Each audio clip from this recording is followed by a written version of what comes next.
দক্ষিণ ত্রিপুরা জেলার জলসম্পদ দপ্তরের এক্সিকিউটিভ ইঞ্জিনিয়ারের সঙ্গে আমরা কৃষক সভা দক্ষিণ ত্রিপুরা জেলা পরিষদের এক প্রতিনিধি দল আমরা মিলিত হই।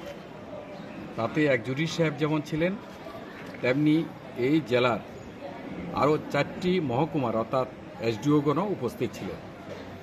আমরা খোলামেলা আমাদের সঙ্গে কৃষক সভার যারা আমরা প্রতিনিধি ছিলাম, তাতে ওনারা যে প্রশাসনিক যে টিম ছিলেন, আমরা মত বিনিময় সেখানের মধ্যে করেছি।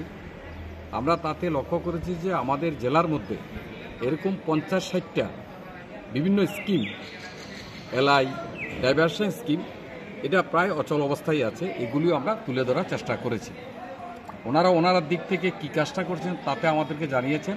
খুব সৌহার্দ্যপূর্ণভাবে আমরা খোলামেলা সেখানের মধ্যে আলোচনা হয়েছে এবং আমাদের বক্তব্যগুলো ওনারা নোট করেছেন এবং কৃষকদের সঙ্গে কথাবার্তা বলে সেগুলি সমাধান করার জন্য উদ্যোগ গ্রহণ করবে ওনারা জানিয়েছেন।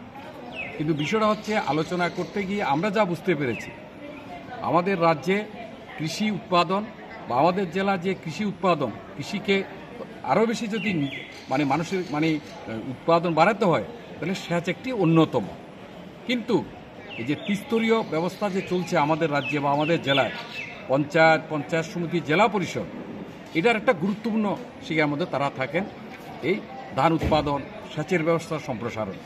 তাতে আমরা আলোচনা করে বুঝতে পেরেছি যে আমাদের দক্ষিণ ত্রিপুরা জেলার ত্রিস্তরীয় পঞ্চায়েত একটা উদাসীন অবস্থা আছে বলে আমরা সেখানের মধ্যে আমাদের কাছে মনে হয়েছে।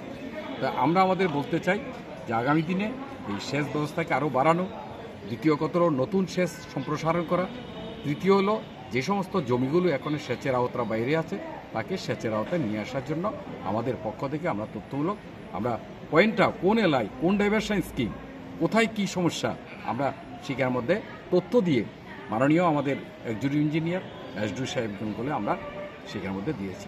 আপনারা কয় দফা দাবিতে আজকের এই যে উৎসগুলি আছে তাকে সেখানের মধ্যে সারাই করা, সচল করা, যেগুলো একদম অচল তাকে আরও সারাই করে নেওয়া, নতুন স্কিম চালু করা, পাইপ বা ছোটোখাটো যে নষ্ট হয়েছে তাগুলি সেখানের মধ্যে সারানোর জন্য আমরা এই কথাটা বলেছি। আমাদের দক্ষিণ ত্রিপুরা জেলা কমিটির মিহির পাটারি ওই বিষয়টা বলবেন। আমরা আমাদের সংগঠনের মাধ্যমে দক্ষিণ জেলায় সেচের বর্তমান অবস্থা সম্পর্কে আমরা তথ্য সংগ্রহ করি।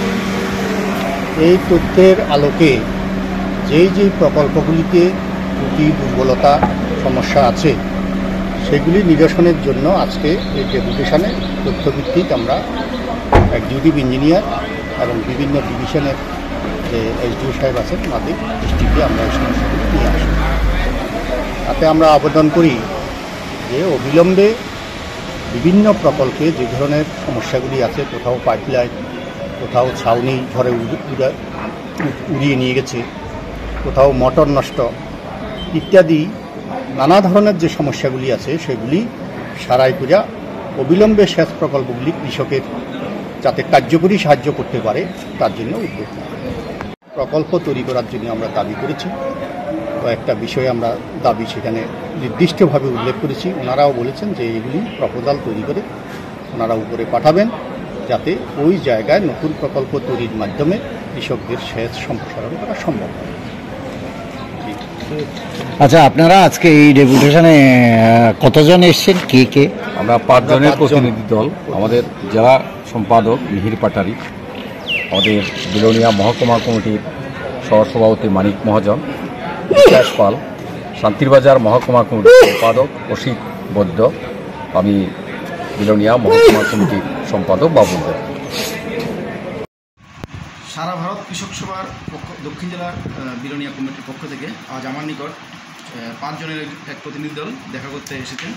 তো ওনারা আমার কাছে দক্ষিণ জেলার বিভিন্ন সেচ ব্যবস্থাগুলির কী পর্যায়ে আছে এবং কী সমস্যা হচ্ছে সেগুলো নিয়ে আলাপ আলোচনা হয়েছে।